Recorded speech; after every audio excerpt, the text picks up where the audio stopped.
shalom para todos que estão aqui. E eu queria dizer que vocês são privilegiados, porque vir à igreja numa quarta-feira, véspera de feriadão, no Brasil, é complicado, né? Todo mundo querendo tirar férias, viajando, então eu sei que não é fácil. Mas eu creio que os que aqui chegaram vão ter o privilégio. E eu creio que Deus está no controle disso tudo. Isso não é só a minha vontade de estar aqui, não é só da Lisete me convidar. É porque Deus, o coração de Deus está ardentemente buscando adoradores em espírito e em verdade. Isso nós já sabemos.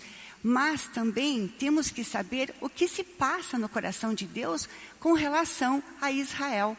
Porque todos nós já ouvimos falar, a Bíblia está cheia de Israel, Israel, Israel. Mas afinal, né, por que nós estamos aqui para aprender um pouco mais sobre Israel? A terra que Deus escolheu, o povo que Deus escolheu e nós cristãos. O que nós temos para concluir?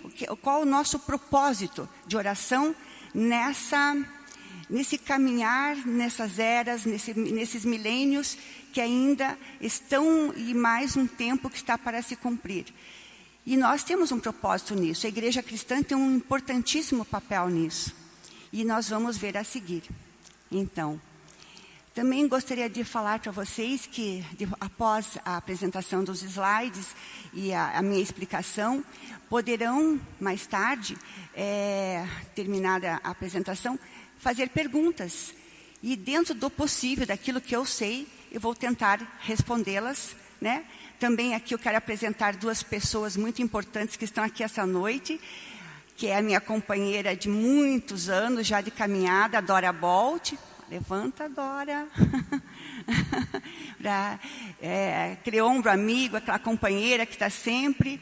E nós éramos sempre três, mas a nossa querida amiga maior, eu digo assim, mais velha, e que acompanhava, foi já estar com o noivo. Então agora ele deixou a filha dela no lugar. Então, Mônica Berg-Siebert, acho que alguns já conhecem, mas ela está aí também, né? E assim nós caminhamos nessa vida, né? Contando as nossas experiências, as nossas passagens, e realmente, né? À medida que o tempo passa, nós vamos ficando mais velhos e começamos a pensar, né? Qual o meu propósito? O individual, né? Cada um começa a pensar, qual o meu propósito, afinal, qual o meu chamado? Graças a Deus que Ele me firmou onde eu estou. E eu sei que ainda tenho o que cumprir. Dentro da intercessão, né, o nosso grupo, que eu pertenço, é um grupo internacional, interdenominacional, mas de intercessoras, mulheres intercessoras. E o pré-requisito é simplesmente ser crente em Jesus, em Yeshua, e ter o chamado da intercessão, né? Ele foi formado para isso. E nós oramos pelas nações e com um foco em especial para Israel. Por que Israel? Nós vamos ver a seguir. Vamos por aqui. Vocês vão ver muito ainda. Por que orar por Israel? Uma coisa que um pastor lá em Israel estava ensinando para a gente, né? Que o velho está no novo escondido. E o novo está no velho revelado. Quem que é esse velho, quem que é esse novo? A Bíblia, a Torá, certo? Novo Testamento, Antigo Testamento. Deus já fez a obra completa. Ele deixou tudo escrito, tudo aquilo que nós precisávamos saber. Então, o velho está no novo revelado. Parece que dá confusão, por isso que eu coloquei aqui. O velho está no novo escondido. Então, e o novo está no velho revelado. O novo está no velho revelado. É o contrário, Dora. Desculpa, olha só. Porque o Velho Testamento, está no novo, revelado. Olha, revi, mas tudo bem. Há um erro aqui, sou sincera em falar. Isso não está combinando? Troquem, por favor, e me desculpem. Porque o Velho Testamento está no Antigo, o Velho está no Novo Testamento. Lá está tudo revelado. E o Antigo, não, e o Novo está escondidinho lá. Porque tudo que Deus iria fazer, Ele já disse que iria fazer. E quando veio Jesus, quando aconteceu todo o trabalho de ministério de Jesus, e após a sua morte e ressurreição, que começamos com uma nova aliança, a Brit Hadashah, que em hebraico significa nova aliança, ele já explicou. Nós começamos a entender essa parte. Interessante que nós sabemos que existem, eu acho que vocês já ouviram falar de judeus messiânicos. Quem aqui não ouviu falar de judeus messiânicos ainda? Já ouviram falar. Então, são os judeus que já aceitaram Yeshua como seu Messias e Salvador de suas vidas. Que é o Messias profetizado e que já veio e que um dia irá voltar. E primeiramente ele voltará para os da sua casa. E aí nós temos que saber muito bem essa questão de história, porque é muito importante a questão da história e a datação. E no Novo Testamento nós vemos muito isso, porque os apóstolos, né, eles eram judeus. Os primeiros apóstolos de Jesus eram todos judeus. Jesus era judeu, vivia como judeu, e ele teve que morrer como sacrifício perfeito. E ele mesmo disse, ele não veio revogar lei nenhuma, ele veio para cumprir com tudo. Só que nem todos entenderam o que ele fez. De morrer como um cordeiro perfeito naquela cruz do Calvário. E ali, depois disso, não ia precisar mais de nenhum holocausto, de nenhum sacrifício, de nada.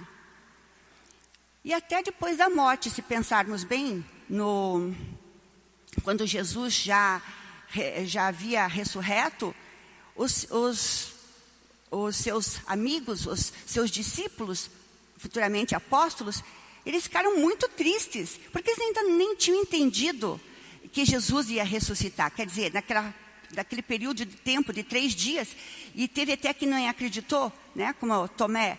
Mas tudo isso é importante conhecermos essas datas. E para quem ele falava, com quem ele falava. Porque tem a ver com a restauração de Israel. Então, entender os propósitos de Deus é fundamental para entendermos Israel. Né? Porque sem termos a visão do que Deus está querendo dizer para nós não vamos poder entender.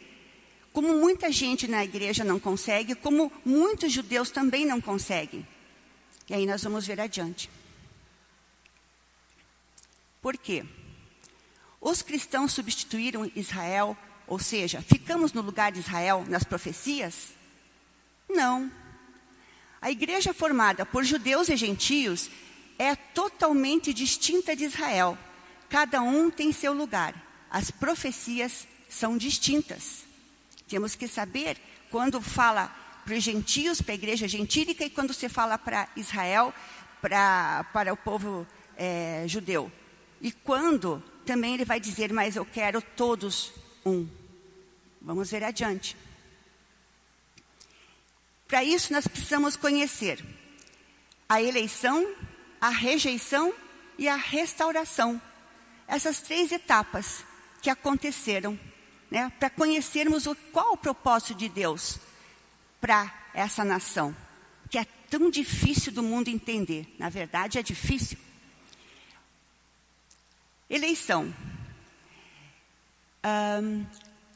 Começamos lá em Gênesis 1. Quem trouxe a Bíblia pode ver, mas eu já deixei aqui preparado para evitar que trabalho para procurar agora. Tá? Deus olha o que está diante dele.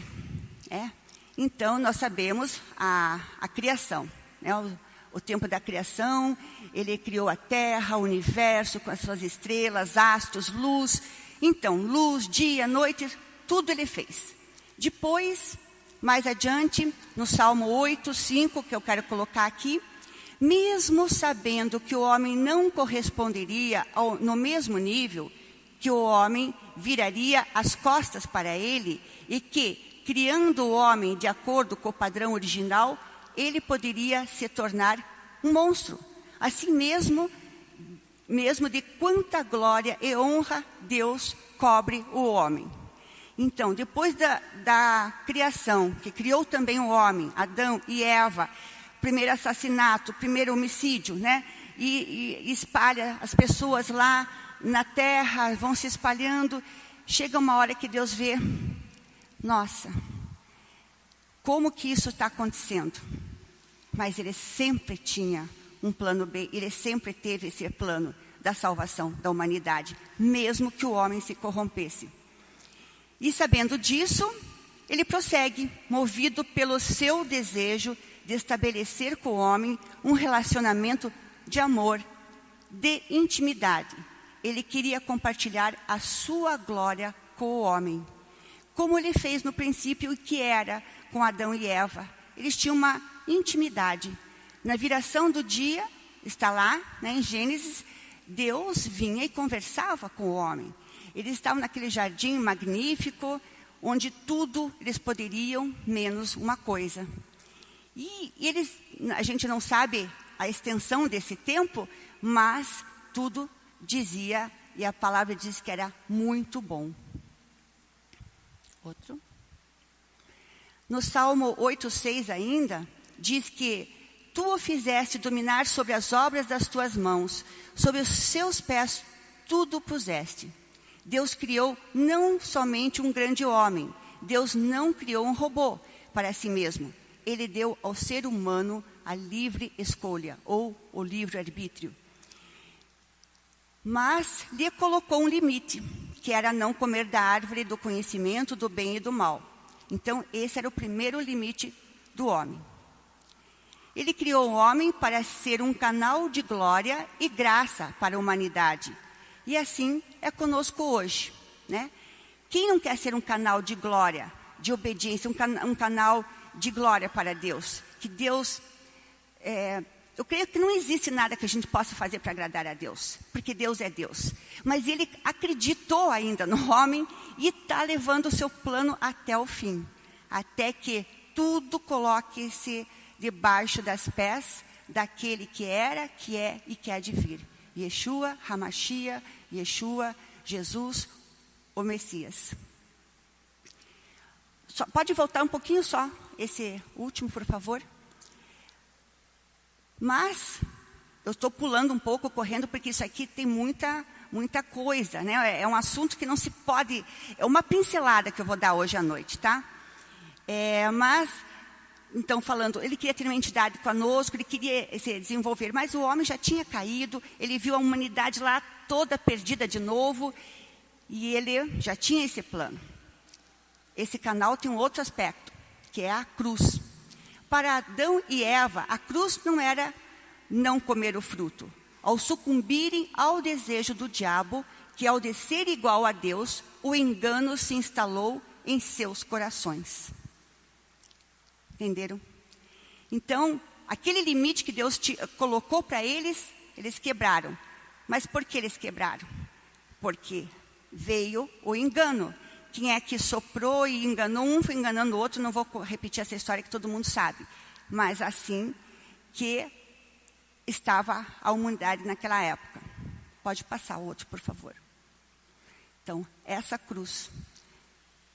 Este homem que, obedecendo ao Pai, fez por nós, se fazer maldição por nós, morrer no madeiro, derramar o seu sangue, puro, santo, inocente, sem dar um pio, morreu por mim, por nós e por toda a humanidade. Por toda a humanidade. Não só por aquele grupo, ou aquele é melhor, não, por toda a humanidade. Outro. Então, assim, algumas gerações se passaram e Deus olha para a terra e para seu desapontamento deste romance divino que ele desejou se tornou completamente impossível. Claro, eu estou falando assim, esse romance divino no sentido ágape, né? No sentido ágape, né? De ter aquela comunhão com o homem, de ter a presença, de estarem ali naquela glória que era com Deus. Gênesis 6, capítulo 6, de 5 a 6, né? Fala que seu coração se encheu de dor. Imagina, o coração de Deus se encheu de dor, como a mesma dor que nós sentimos quando vemos um filho amado indo para um caminho da perdição. Quem tem filhos pequenos ou grandes ou não, nós nos preocupamos com nossos filhos desde a hora que eles nascem, e vai ser assim até o fim. Até que quem parte primeiro para a glória não sabemos. Mas criar um filho e perder esse filho é uma dor que só quem passa é que sabe. E assim Deus sentia essa dor pela humanidade. E o pior, né? Deus viu que era continuamente mal todo o desígnio do seu coração. Ali está falando do coração do homem. Dá para entender isso hoje ainda, como está a humanidade, acelerando o pecado, acelerando, que às vezes a gente pensa que não sabe nem aonde mais vai parar. Onde é que vai parar? Não tem mais o que inventar para inventar de pecado novo, porque está tudo exposto. Aí nós estamos vivendo pior que Sodoma e Gomorra. Aí, né? Bom, outro, por favor. Então, Deus poderia fazer duas coisas: destruir ou restaurar o homem ao seu plano original. Ele sabia que custaria sacrifício. Ele destrói parte da humanidade com o dilúvio, separando Noé de toda aquela terra habitada. O que ele estava muito triste, ele falou que não aguentava mais, ele ia destruir esse mundo, mas de repente, por um homem que achou graça diante de Deus. Deus achou graça naquele homem e quis salvá-lo. Ele, com seus filhos, suas noras, com a sua esposa, foram separados. Essa história também vocês sabem. Bom, separou Noé, que não sucumbiu ao dilúvio, e ali seus filhos geraram filhos, e assim a humanidade começou a se espalhar novamente. Bom, o tempo passa, e em Gênesis 11 encontramos a Torre de Babel. Novamente o homem tentando ser Deus. E nós sabemos, né, que o homem tem sempre essa característica, esse pecado, essa coisa que está nele, de sempre querer mais, e sempre subir, e constroem coisas que a gente pensava 10, 20, sei lá, eu penso eu mesmo, né, 20 anos, 30 anos atrás, como que construiriam prédios de 50, 100 andares? Hoje aqui, no nosso litoral de Santa Catarina, Camboriú, tem aqueles prédios imensos, que até saiu uma reportagem dizendo que estão até balançando, e é uma estrutura que é feita para isso. Eu fico pensando num lugar tão pequenininho, né? Olha a mentalidade do homem ainda, hoje, aqui, no nosso Brasil, não precisa nem ir lá longe. E lá longe temos Dubai, por exemplo, que é uma coisa que eu estava lendo uma reportagem hoje. Aqueles prédios enormes, gigantescos, criados do deserto. Para quê? Para provar que ele pode, que ele vai subir, que ele quer ser como Deus. É sempre essa mensagem. Então se repete nas gerações, esse desejo de ser igual a Deus. Bom, o homem tentando ser Deus. No mesmo estágio de Gênesis 6, se a gente voltar lá para trás na Bíblia, vamos ver. Aí o que ele fez? Confundiu todo mundo e espalhou. Dessa turma toda que foram habitar no norte, para cá, para lá, que está no mapa, que eu não vou colocar agora, mas vocês sabem também. Aí começa, então, Deus escolhe um homem, Abrão. Por que ele escolheu Abrão? Não se sabe, mas ele escolheu um homem. Próximo. Aí começamos com a eleição. Começa em Gênesis 12, de 2 a 3. O evangelho foi anunciado primeiro a Abraão. Claro, não foi um evangelho assim que a gente pega, compra ali na esquina, na loja, já estava pronto. Não. O que figurativamente falando, né? Primeiro Abraão, porque era Abrão, depois se tornou Abraão, tá? Moisés também entra em cena, depois vai lá para o Egito, o povo. Moisés também entra em cena, vai, foge, mata, foge, era criado como príncipe. A história que nós já sabemos. E vai de novo fora e volta para buscar o povo que tinha ficado lá no Egito, no cativeiro do Egito, por 400 anos. Aí, como que Deus fez para educar esse povo, né? Qual era o evangelho que ele deu para eles? Não era a Torá, né? Claro. Mas Deus os treina pela lei. Então, lá com Moisés, nós sabemos, lá no Monte Sinai, ele deu as pedras, onde ele mandou gravar com fogo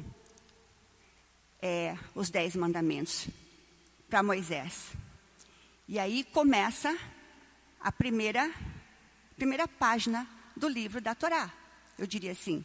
Porque ali ele começou a colocar aqueles mandamentos que o povo teria que seguir por ali. O que não fosse dali estaria fora, novamente fora. Então, Deus os treina pela lei vocês terão um relacionamento comigo, diz Deus.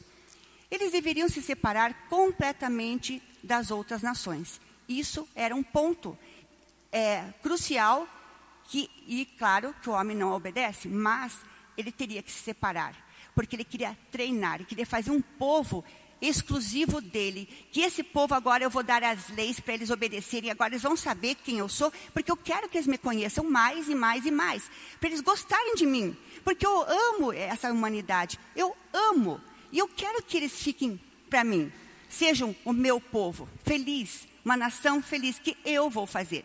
Então, o que ele falou? Mas vocês não se relacionem, não se casem, não façam nada com os povos que estavam lá, porque nós sabemos que tudo ali era pagão.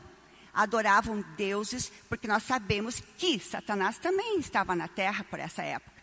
E ele continuava fazendo a mesma coisa que ele faz hoje em dia. Mentir, enganar, matar, destruir. Ele fazia e faz até hoje, para aqueles que se deixam enganar, né? Então, também, né, que fossem santos dedicados a eles. Portanto, tiremos do nosso pensamento qualquer grupo étnico, mas devemos nos concentrar no que Deus tem em mente quando elegeu a Israel. Tudo para que Deus restaure o homem ao plano original e para restaurar as nações. Eles foram chamados para cumprir um propósito.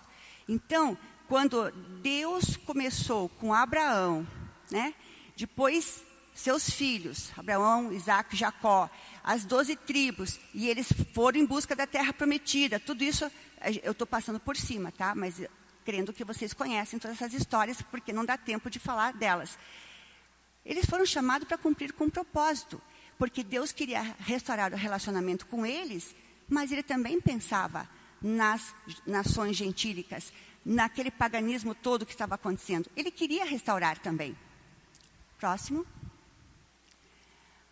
Bom, então a eleição, né? Aí vem a rejeição. Vamos falar um pouco disso.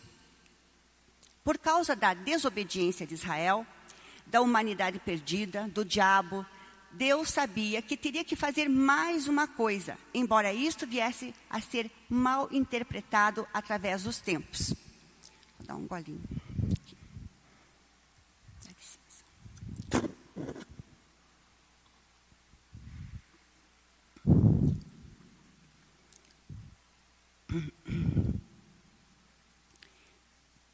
Então, Deus, por causa dos gentios, colocou uma venda nos olhos de Israel.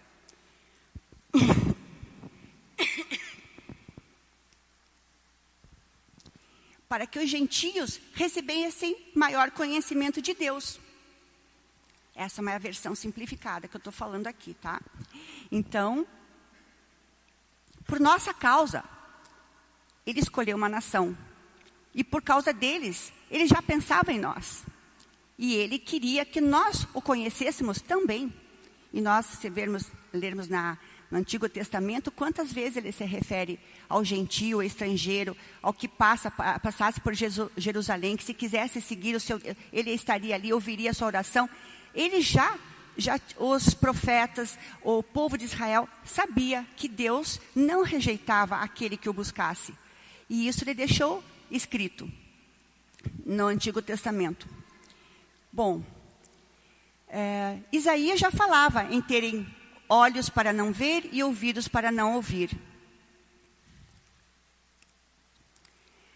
Agora, lá em Romanos 9, 10 e 11, eu diria que agora já estamos no Novo Testamento, e Paulo, autor dessas cartas, ele faz uma pausa no que está escrevendo. Fico imaginando Paulo lá, ele foi o apóstolo para os gentios, né?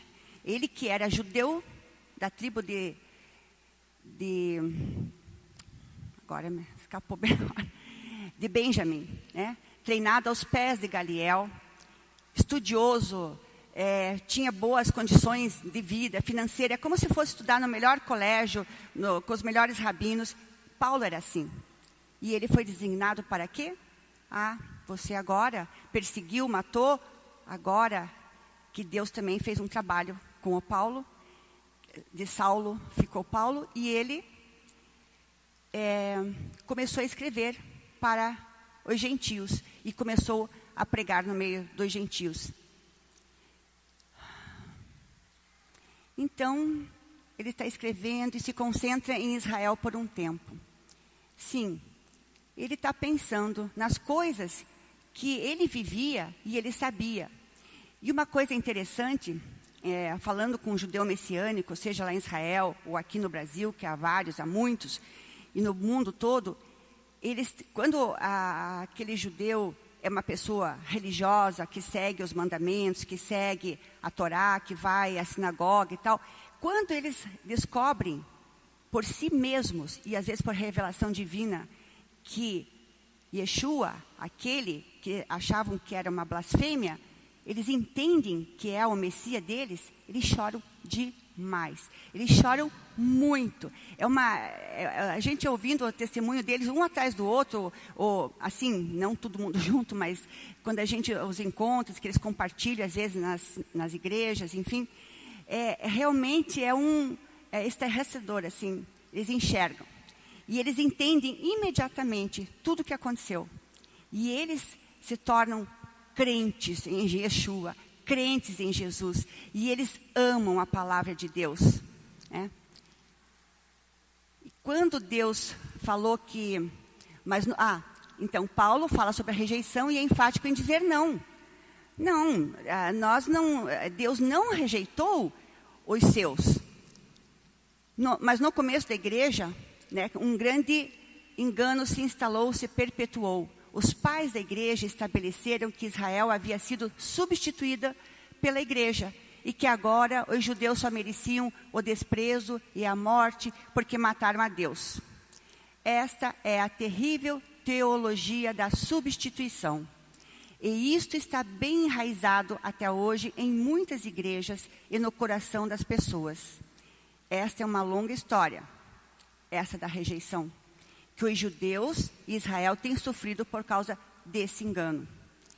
Esse engano, quando fala ali dos pais da igreja que estabeleceram, que falaram que agora não, Israel não existe mais, sucumbiu, não existe nem como nação. Se voltarmos lá na palavra e começarmos, nós sabemos que há muitos livros que mencionam ainda fora da Bíblia, que nós sabemos que a igreja primitiva, eles se davam em amor. Não se escrevia muitas coisas. Quem ficou, né, que escreveu a Bíblia, que escreveu a Torá, e que depois isso foi muito mais tarde. Vocês imaginem aqueles cristãos do 1º, 2º até o 3º século, que eles passavam de um para outro o conhecimento, eles criam por ouvir, né, de Jesus, criam porque os milagres aconteciam, porque os corações eram puros, eles dividiam, eles se cuidavam uns aos outros, fugiam da perseguição que nós sabemos que teve, né? E depois disso, lá em Roma, a coisa começou a mudar. Passar por cima um pouco rapidinho disso aqui, mas com o primeiro imperador, que foi o Constantino, primeiro imperador que eu digo, que resolveu, por uma questão política, em vez de ficar atirando cristãos, perseguindo, isso já estava cansativo, e jogar lá para os leões comer, aquela coisa toda, ele falou assim, mas por que não usar esse povo? Pois eu vou fazer uma igreja para eles. E ele ficou mais assim, ainda influenciado pela sua mãe, que virou Santa Helena, porque ela também tinha ido numa viagem lá para o Oriente, e ela se converteu lá ao cristianismo. E essa mulher, mãe do Constantino, influenciou esse filho também. Mas ele não queria nada disso, na verdade foi uma questão política mesmo. E ali começa-se a mudar as coisas, porque vocês imaginem Roma, um império que já estava começando a ser decadente, o que acontece? Não, vamos pegar esse pessoal e fundar uma igreja. E assim foi fundada a Igreja Católica Apostólica de Roma. E, infelizmente, eles começaram a introduzir os seus santos que não eram santos, mas seus deuses. O panteão romano está cheio de deuses para tudo isso, e outras nações. E eles começaram a fazer aquele sincretismo, colocar, porque não podia tirar isso, não podia tirar aquilo, mas vamos deixar isso, vamos deixar aquilo. Eles fizeram uma seleção. Nessa seleção, tiraram Israel. Agora, começou a ser proclamada que nós somos o Israel de Deus. E eu já ouvi em muitas igrejas falarem, não, nós, na oração, nós somos Israel de Deus, nós não somos Israel de Deus. Nós somos a igreja gentílica que, a graça do Pai, que deu o seu Filho por toda a humanidade, nós o aceitamos e temos a redenção, temos a salvação com isso, certo? E não aquelas coisas. Nós temos muita coisa ainda dessa cultura lá de trás. Depois da época da reforma, também tem algumas coisas não muito boas, infelizmente. Assim como Martinho Lutero se rebelou, né, contra... Eu não vou contar a história da reforma aqui, não. Mas, assim, se rebelou contra a Igreja Católica, o Papa, pois eles estavam vendendo indulgências, todo mundo sabe essa história. Bom, mas, a princípio, o próprio Lutero, ele era um monge, ele era um padre da Igreja Católica. Ele também não tinha pensado que o que ele ia falar, escrever e fixar na parede ia dar um tamanho rebuliço que, concluindo, ele foi excomungado. Mas já surgiram homens que começaram a entender que aquilo estava errado também. Só que o próprio Martinho Lutero, depois, e essa liberdade, ele acrescentava, então, ele começou a chamar Israel de volta. Ele entendeu que eles também eles mereciam a salvação. Só que, quando os judeus... nós podemos, então, ser judeus novamente, sem perseguição, sem ir para a fogueira, porque corria paralelamente, aí na história, a Inquisição. Quem era judeu, então, começaram a banir dos países. E eles iam correndo de país para país em busca de um local seguro para viverem. É uma história bem longa e bem triste, na verdade, né? E assim também, quando ele viu que os judeus queriam somente louvar e queriam servir ao seu Deus único que eles criam, que era Jeová, Jafé, Hashem, o Deus deles, eles não queriam saber de cristianizar. E aí, novamente, Lutero falou e escreveu umas coisas bem feias a respeito dos judeus, banindo-os, chamando de porcos e tudo mais. E isso criou, de novo, uma ferida muito grande com isso. Então, com isso, novamente, essa teologia cria suas raízes.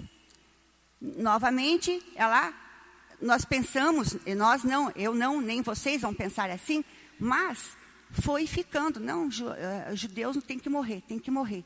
E eles matavam mesmo, estraçalhavam, só que eles gostavam de pegar as coisas que eles tinham, bens, materiais, isso ia tudo para a casa do Papa e dos outros padres lá, e não sei. mas eles dizimavam famílias inteiras. E ela chegou até aqui ao Brasil. Era uma boa história para contar, mas não vou contar porque não dá tempo e é muita coisa. Só para lembrar, aqui no Brasil, nós temos um lugar, quem não sabe, em Belo Horizonte, existe o único museu da Inquisição em Belo Horizonte.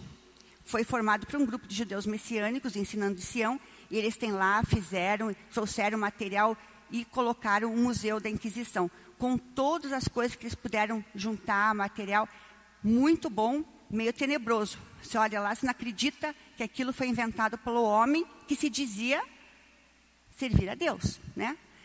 E aqui também em Curitiba, nós sabemos, acho que não sei quantos já conheceram o nosso Museu do Holocausto, que está ali no Centro Cívico. É bem interessante. Não é tão tenebroso, eu já fui lá, visitei, dá para encarar sem muito coisas são tão terríveis assim. Mas está bem formado, bem organizado, e vale a pena conhecer. Então, só para dar um avisozinho, querem conhecer o Museu da Inquisição? Só tem um no Brasil, está lá em Belo Horizonte. Do Holocausto, só tem um no Brasil, está aqui em Curitiba.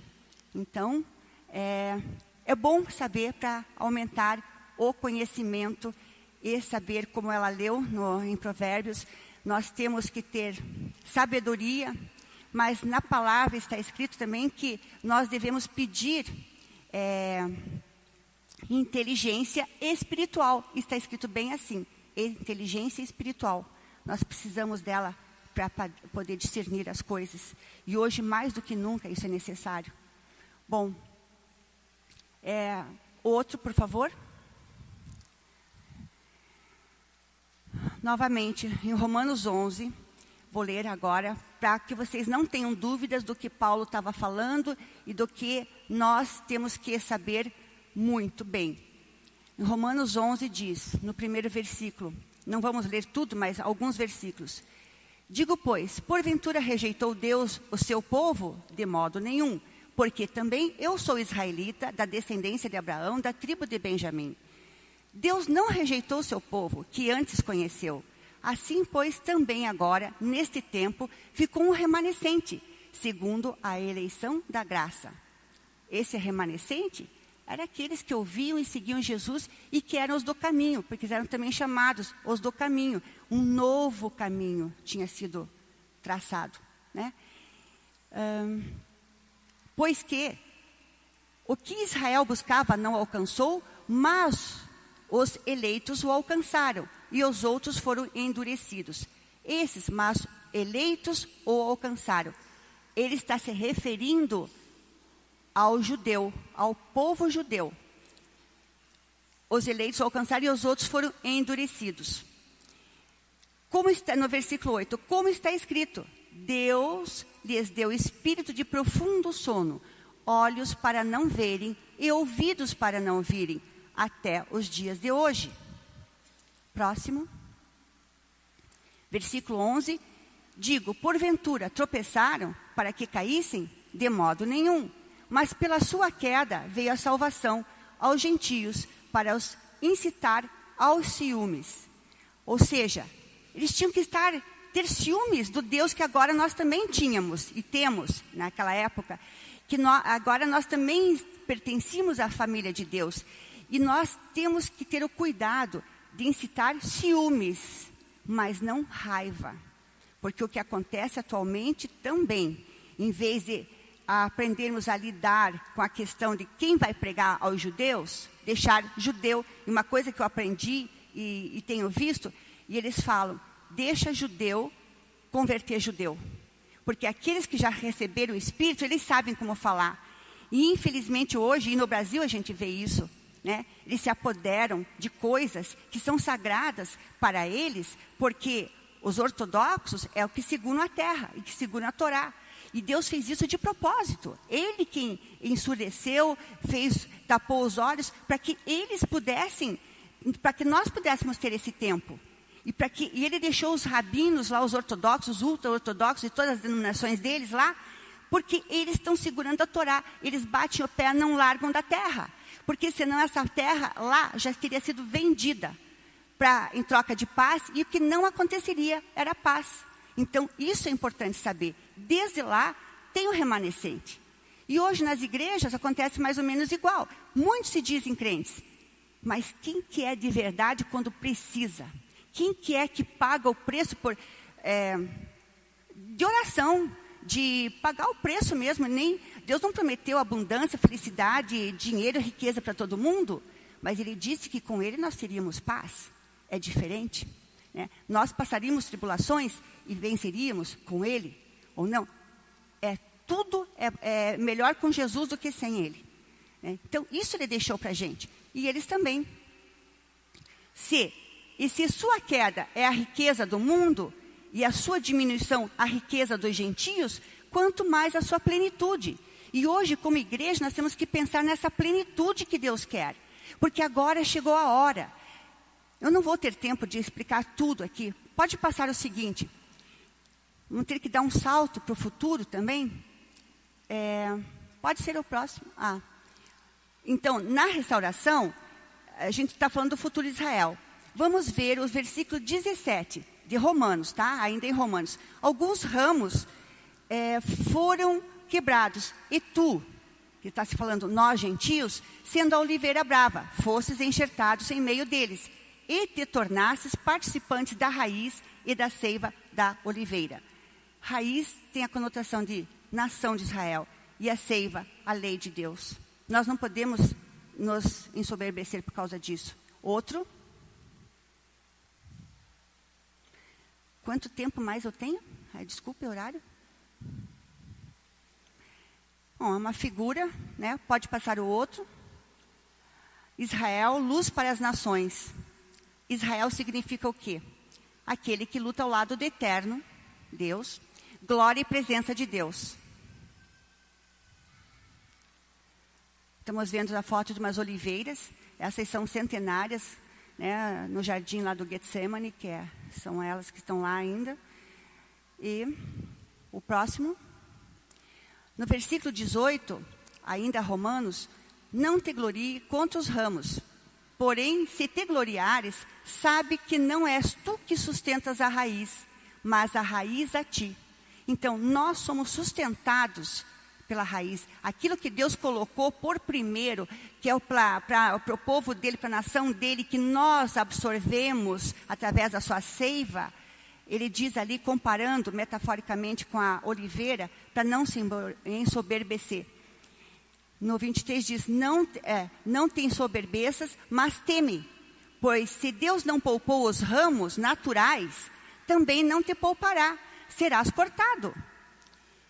E também eles, os judeus, se não permanecerem na incredulidade, ou seja, se eles crerem, né, serão enxertados. Não está dizendo nada ali que judeu não tem vez, que eles ficam de fora. Não, pelo contrário, né? Porque poderoso é Deus para os tornar a enxertar. E é o que Ele está fazendo hoje.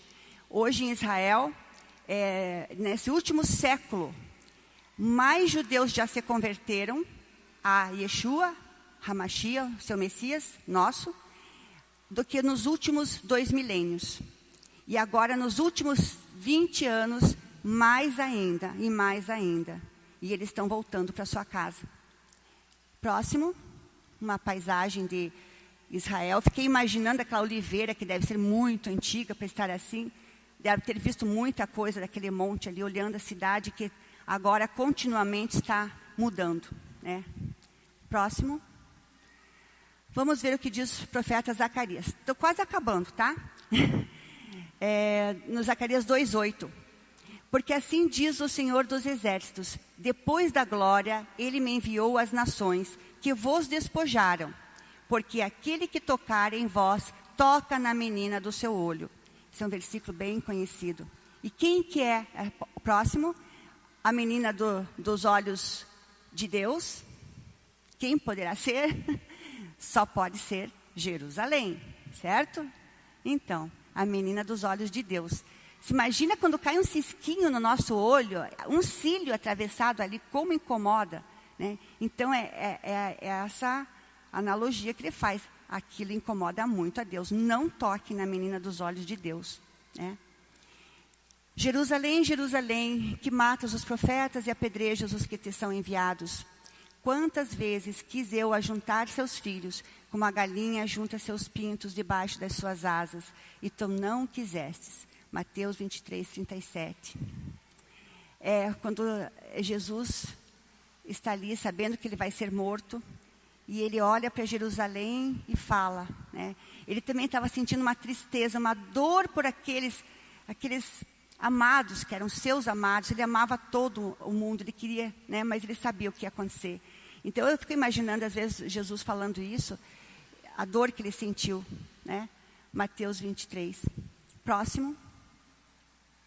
Aqui está uma foto bem interessante. As duas oliveiras, o candelabro de ouro, os tubos que alimentam as luzes, a taça onde vai o óleo fresco, um óleo novo. Essa é uma visão. Uma artista lá em Israel fez um calendário com várias passagens bíblicas, e essa é uma delas, muito bem feita. Ela fez muitas coisas, e eu, felizmente, tive a chance de ter esses calendários, e eu os guardo porque tem muita, vamos dizer, ela conseguiu colocar aqui Zacarias 4, né?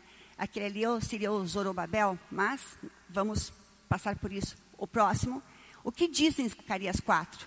Essa é uma profecia atual e ainda para o futuro. Por quê? Versículo 1. E o anjo, quando fala anjo em maiúsculo, você sabe que pode ser, esse anjo está se referindo ao próprio Jesus, né? Que falava comigo, voltou e despertou-me, como um homem que é despertado do seu sono. Versículo 2, né? E disse-me, que vês? E eu disse, olho e eis que vejo um castiçal todo de ouro e um vaso de azeite no seu topo, com as suas 7 lâmpadas e 7 canudos, um para cada uma das lâmpadas que estão no seu topo. E por cima dele, 2 oliveiras, uma à direita do vaso de azeite e a outra à sua esquerda. E respondi, dizendo ao anjo que falava comigo, Senhor meu, que é isto? Então respondeu o anjo que falava comigo, dizendo, não sabes tu o que é isto? E eu disse, não, Senhor meu. E respondeu-me, dizendo, esta é a palavra do Senhor a Zorobabel, dizendo, não por força, nem por violência, mas sim pelo meu espírito, diz o Senhor dos Exércitos. Essa não por força, nem por violência. Quem chegar a Deus, quem quiser, nós não temos que fazer nada. E nós oramos, mas quando a gente converte uma pessoa, nós não convertemos ninguém, é o Espírito Santo. Então é pela força do Espírito Santo e não pela nossa imposição. Não é como fizeram por séculos. A Igreja Católica matou judeus, matou quem não obedecia, matava. E eu sinto muito, mas é verdade, né? E muitos depois da própria reforma, como foram perseguidos pela Igreja Católica, e depois, entre eles mesmos, grupos diversos, enfim. Quem é que fez alguma coisa pelo Espírito de Deus ali? A gente vê essa discrepância. Não é por força, nem por violência. E uma pessoa hoje, você pode falar da palavra de Deus, mas ela também vai ter que aceitar ou não. Você não vai lá forçar e quebrar a pessoa, ou bater nela, ou sei lá, não tem como. Próximo. No versículo 11, ainda ele respondeu mais, dizendo-lhe, que são as 2 oliveiras à direita e à esquerda do castiçal? Respondendo-lhe outra vez, disse, que são aqueles 2 ramos de oliveira que estão junto aos 2 tubos de ouro e que vertem de si azeite dourado? E ele me falou dizendo, não sabes tu o que é isto? E eu disse, não, Senhor meu. Então ele disse, esses são os 2 ungidos que estarão diante do Senhor de toda a terra. Você pode voltar um pouquinho lá no candelabro, na foto do candelabro, por favor? Aqui.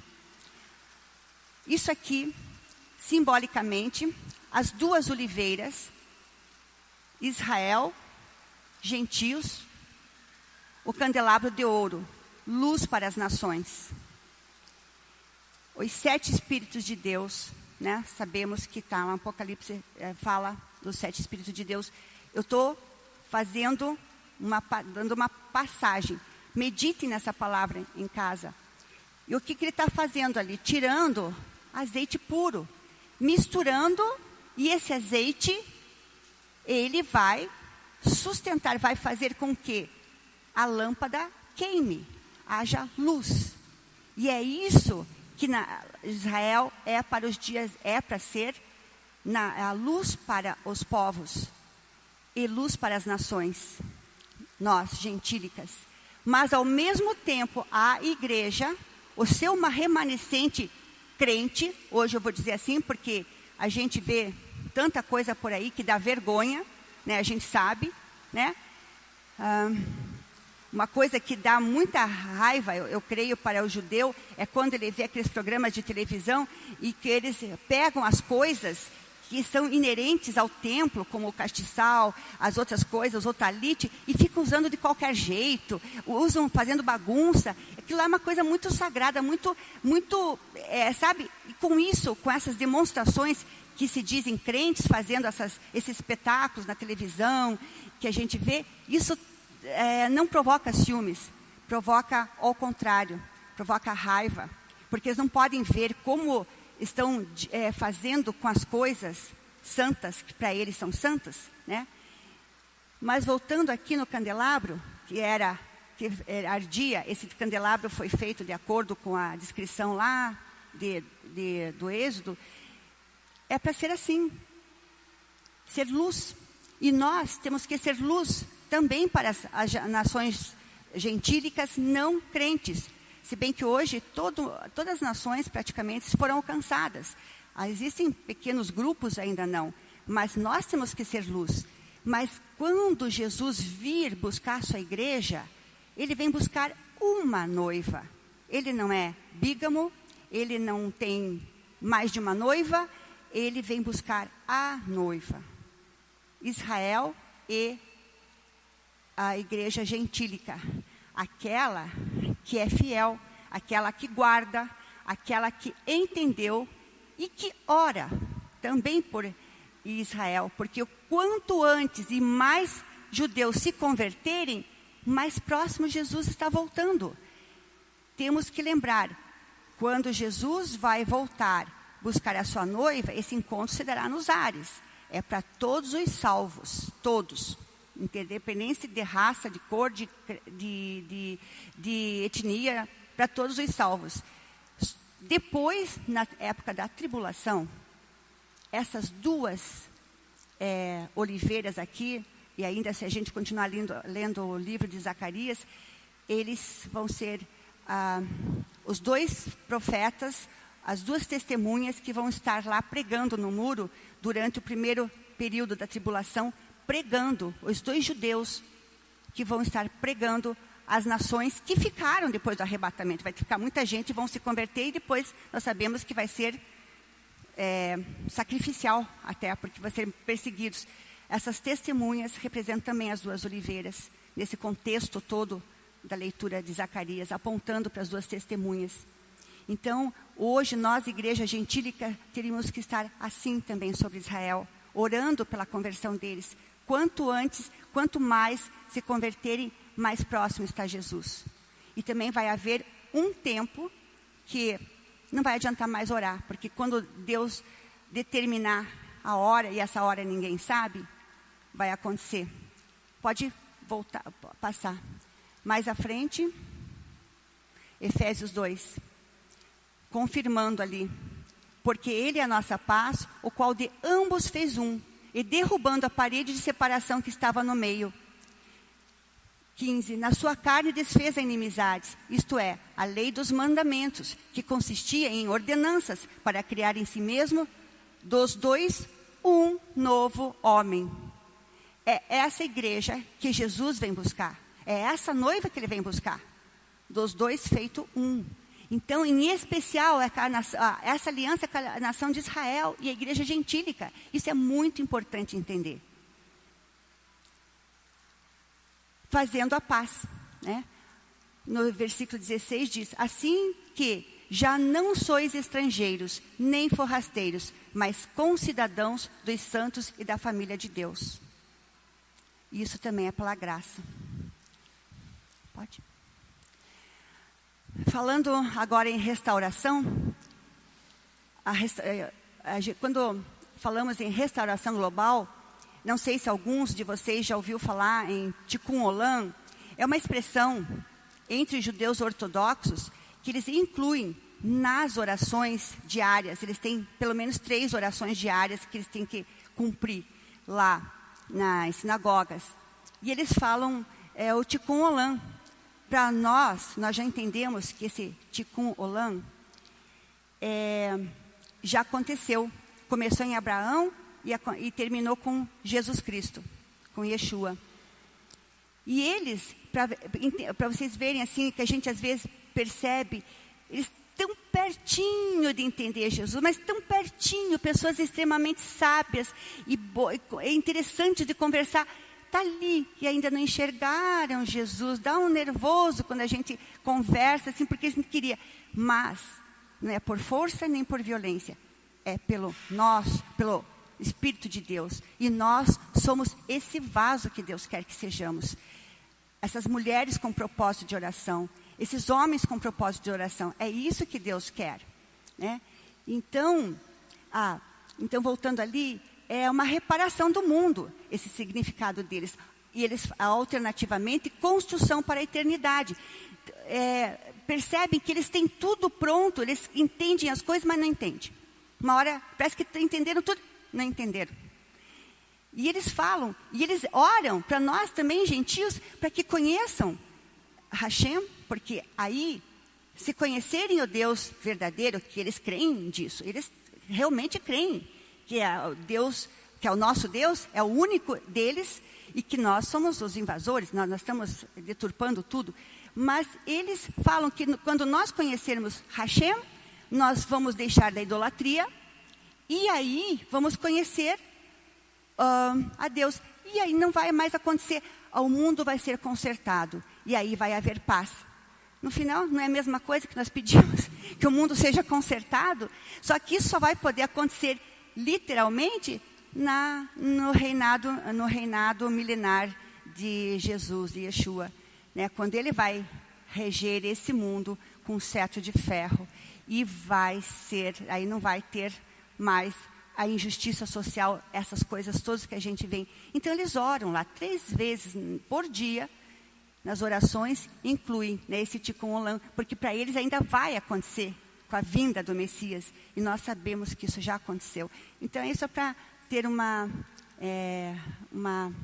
pincelada para vocês também, conceito judaico de justiça social, sobre a soberania de Shaddai. Em outras palavras, quando todos os seres humanos abandonarem os falsos deuses e reconhecerem a Hashem, o mundo estará aperfeiçoado. E nós sabemos que isso só vai poder acontecer com Yeshua. Bom, mais um. Aqui o mapa de Israel, a divisão como está hoje, Israel. Pode passar? Uma foto também, eu coloquei. Então, agora Israel encontrará aquele que não quis no passado, mas para vós outros que temeis o meu nome, nascerá o sol da justiça, trazendo salvação nas suas asas. Saireis e saltareis como bezerros soltos da estrebaria. Malaquias, né, 4:2 fala isso. Então, como que podem, como puderam adentrar dentro da igreja essa falsa teologia que é diabólica, de excluir os judeus da salvação, de excluir tudo que é de judeu, tudo que é do Antigo Testamento, isso nós usamos, mas eles não são colocados de lado, né? Quando Deus colocou tantos versículos, Paulo explica muito bem sobre isso. Eu fico pensando assim, graças a Deus que eu cresci, quando eu entendi a salvação, eu nasci de novo, eu recebi o Espírito da graça, fiquei feliz. E só então, já depois de algum tempo, que eu ouvi falar dessa teologia da substituição, e pensei, graças a Deus que eu sempre entendi o certo, por mim mesma. Eu nunca achei que eles tinham sido rejeitados, mas essa teologia é muito forte e tem influenciado muitas igrejas no mundo, né? Em Ezequiel 37, mostra 3 passos importantes com respeito a Israel. O primeiro passo, um ruído. Que ruído é esse? Aí eu vou ter que passar correndo para vocês, como isso vai passar correndo. Fala assim, o movimento sionista no final do século XIX, quando pela primeira vez os judeus espalhados no mundo começaram a sonhar com a sua volta para Israel e terem novamente sua pátria. Era o tempo de Deus para isto. E Deus começou a mexer. Ele começou a mexer nisso aí tudo.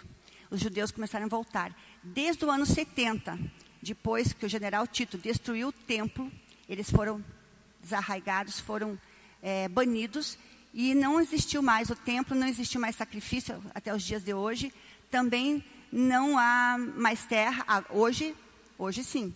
Hoje eles estão voltando para casa. Nós estamos falando do final do século XIX.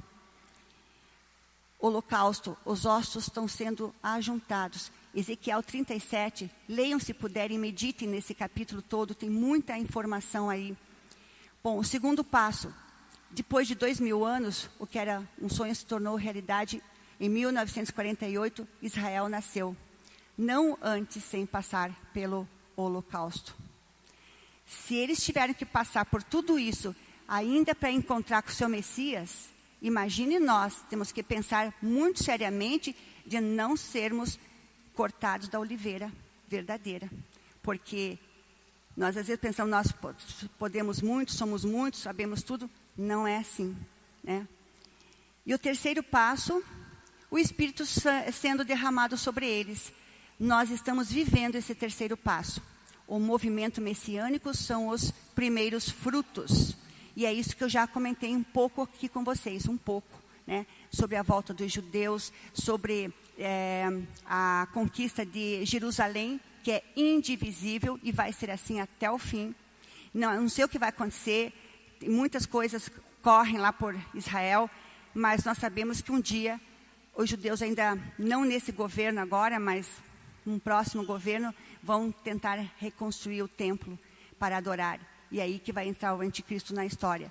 Só que esse dia parece tão perto e ao mesmo tempo que medo. Porque quem ficar vai ser triste, porque eu quero ir ao encontro do noivo. Nós queremos todos ir ao encontro do noivo nos ares. Mas quem ficar vai ver aquela coisa toda acontecer. E eu prefiro estar nessa fase, né, vendo os frutos acontecendo, né? Então, hoje, Deus nos convida a fazermos parte desses 3 passos e participarmos com Ele na glória. Ele quer compartilhar conosco desta glória, mas dentro desta glória também existe a cruz. A cruz de revermos nossas posições, de revermos como temos crido e de tomarmos o passo para cooperarmos com Deus neste plano de restauração global da humanidade. Para chegar nesse plano global, nós temos que começar a amar. E se não amar, pede para Deus. Eu sei que o judeu não é perfeito. Eles são pessoas como nós. As suas próprias lutas, e diria muito mais. Porque quando eles vêm para cá, eles falam, nossa, que vida folgada que nós temos aqui. A deles é bem agitada, com as bombas vindo para cá, vindo para lá, que nem saem na mídia. Mas, por tudo isso, não sei quem já teve o privilégio, quem está aqui, de estar lá e conviver com as pessoas um tempo. A gente se sente tão bem. Eu não tenho medo, nem nada. Parece que é uma coisa impressionantemente boa, né? E eu gosto de estar lá. Gosto de ver como eles guardam o sábado. Para eles é sagrado. Fecha tudo, não para. Não adianta nem para turismo. Fecha e pronto. E as pessoas vão lá ficar com as suas famílias, cear, jantar, convidam amigos.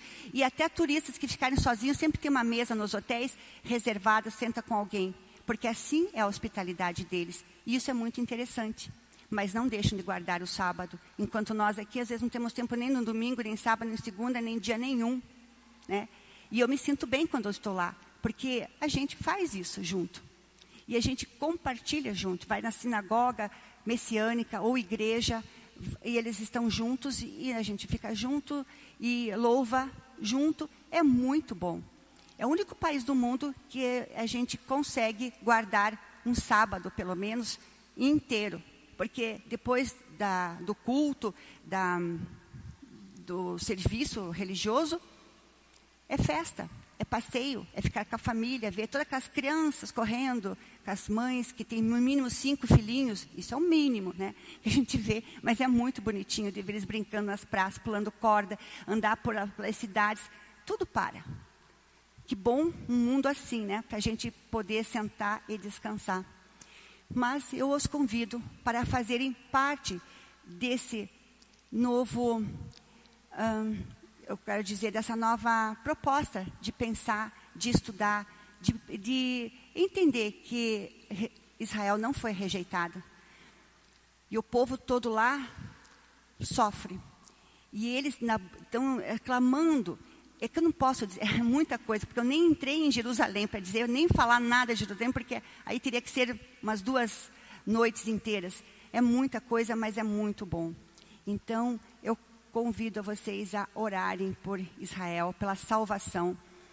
E no Salmo 122, que fala, orai por Jerusalém, sejam abençoados e prósperos aqueles que te guardam. No hebraico, na Bíblia hebraica, o Salmo tem 2 palavras ali. Fala assim, orai pela paz de Jerusalém, não é simplesmente um orai pela paz de Jerusalém. É orai, no imperativo. Mas antes dessa palavra, tem uma outra palavra chamada sha'alu, que não é shalom, mas é sha'alu. Ela fala, o verbo, ele conota que você tem que não só orar, mas se importar com o que está acontecendo em Israel. E isso é uma ordenança, está no imperativo. Quantas vezes nós não lemos salmos nos nossos cultos, lemos tantas vezes, cantamos, e como não percebemos isso? É para orar, para se incomodar, para se interessar o que está acontecendo lá. Porque quando isso acontece, você vê que é muito mais fácil orar. É como você não conhece uma pessoa, você vai na casa dela, daí você vê algumas necessidades, vê, puxa, que sofrido, não, mas como é bacana. Você começa a ter intimidade, você começa a ver o que está acontecendo ali, você começa a se preocupar com aquelas pessoas, um grupo, alguém, uma igreja. E é assim que Deus quer que a gente faça com Jerusalém, que se importe com ela. Não só de boca, não só porque é bonito e nem porque vai receber bênçãos materiais, porque de verdade Deus conhece o coração de cada um de nós, né? E quando fala se importar, é para se importar mesmo, porque Jerusalém, Jerusalém, né? E uma coisa boa de se ouvir lá em Israel e em Jerusalém é que muitos judeus não crentes, estão, porque a hora vem as aflições e vem o terrorismo e vem aquelas ondas que a gente sabe que acontecem, eles estão clamando para que Yeshua não, para que o Messias volte. Yeshua eu falei, mas eles não entendem por Yeshua, mas sim como Messias, volte. E isso é interessante porque Jesus mesmo fala ali, quando ele estava olhando Jerusalém, né, que mata os seus profetas, como eu quis juntar, vocês não me verão mais, a casa de vocês ficará deserta, até que vocês, e aí não é nós, é eles, comecem a clamar pelo meu nome. Baruch haba Beshem Adonai, bendito aquele que vem em nome do Senhor. E isso já está começando, esse movimento lá em Israel. Eles estão, agora, esse final de ano, aquele muro, aquele pátio inteiro estava tomado. E eles louvando e pedindo para que o Messias volte. Coisas que não acontecia nos últimas, vamos dizer, 2 décadas para trás. E hoje eles estão já clamando isso em público, nas ruas, em festividades, que o Messias volte para eles. Isso é um sinal. Quando vocês virem a figueira brotar uma árvore, você sabe que logo está vindo o verão e logo vem os frutos. E Jesus, e Deus Pai, Ele quer ver esses frutos e nós somos a geração que está vendo essas coisas acontecerem. E na palavra também, em Mateus 23, 24, 25, fala, a geração que vê essas coisas é a geração que verá o Senhor vir. Nós não sabemos data nenhuma. Estamos assim, mas estejamos prontos e preparados. Amém? cansei vocês. Eu sei que a hora passa rapidinho, mas é uma história, a história de Israel é uma história de amor mesmo com a palavra e com Deus. E a gente vê que Deus maravilhoso nós temos. Nós temos que realmente dar graças e graças e graças pela salvação, pelo reino vindouro, que nós vamos desfrutá-lo com eles. Amém? E quando quiserem orar por Jerusalém ou por Israel, não sabem como, peguem um dos salmos, leiam para Israel. Às vezes, quando eu não sei mais como orar por nosso país, porque a lista é infindável, eu falo assim, Deus sabe tudo disso. Então, sabe o que? Eu vou orar por Israel, porque eu sei que nós somos a herança e Deus vai completar tudo isso. Ele quer Israel salvo. Pois eu vou gastar minhas orações. Isso aí eu estou falando, por favor, não façam o que eu estou dizendo. Estou falando que eu às vezes faço isso. Pois eu vou orar por Israel e que Deus salve, cuide aqueles soldados, aquelas viúvas jovens que perdem seus maridos quase diariamente por causa de atentados terroristas, esfaqueamento agora está na moda entre os terroristas e tudo aquilo. E nós que vamos lá visitar e pela segurança, pela essa paz tão desejada. Eu oro por Israel, porque eu cumprindo com o que Deus está pedindo, Ele vai fazer aqui também. Porque isso não tem fim, não é que não tem fim. Essa expectação da vinda do Senhor é o que Deus quer, é o que Jesus quer para que aconteça. Então, aquilo que dizem, vamos gastar o nosso tempo e a oração com coisas certas, que tem coisas que a gente não sabe mais como orar, mas lá não tem como errar, pela salvação do povo de Israel. Amém? Então era isso que eu tinha para trazer para vocês hoje. Desculpem se eu corri um pouco e também se foi muita informação, mas se vocês puderam anotar algumas coisas, meditem, orem sobre isso e comecem com um propósito novo também de incluir nas suas orações, nos grupos, abençoando, para que Jesus, Yeshua, volte logo, porque senão esse mundo vai ficar pior e pior e pior. Então é isso. Então, aqui. Espero que não tenha sido longo demais. Eu queria pedir que os irmãos se levantassem, por favor. E desse uma salva de palma para Jesus na vida da Ilona. Agradecendo, né? E que a semente que ela plantou hoje, que fique em nossos corações. E que isso cause temor a nós. Jesus está voltando e cada vez mais nós temos aprendido mais coisas, né? Que a gente aprenda a orar por Israel. Queria fazer uma oração e depois tem um lanchinho lá em cima. Amém? Amém. Nossa. Paizinho querido, nós te agradecemos pelo conhecimento que o Senhor tem trazido à tua igreja nos últimos dias. Isso nos traz o conforto e que isso nos traga temor. Senhor, que o Senhor incendeie os nossos corações, os corações da igreja dos gentios, a orar pelos judeus, da forma como o Senhor deseja. Senhor, que os nossos corações sejam movidos a clamar, Senhor, pelos judeus, como aprendemos no dia de hoje. Que isso venha arder em nossos corações. Que o Senhor abençoe a Ilona, Senhor. Que ela possa estar falando daquilo que o Senhor tem depositado no coração dela, Senhor, da Mônica, Senhor, e da outra, da Dora. Senhor, que elas perseverem, Senhor, em falar daquilo que está no coração delas, mas que primeiro nasceu no seu coração pelo seu povo, Senhor. Que possamos nos unir realmente, como as duas oliveiras, Senhor, para que este castiçal, Senhor, incendeie, que o Senhor volte. Senhor, vem, Senhor Jesus, e que haja temor em nossos corações, que possamos acordar e despertar, Senhor, como igreja, e possamos clamar da forma correta e orar da forma correta, Senhor, sem engano, por o Senhor conhece os nossos corações. Mais uma vez, Senhor, eu te agradeço pela vida da Ilona, Pai, em nome de Jesus. Amém. Amém. Que haja paz nesse lugar, haja paz nessa casa.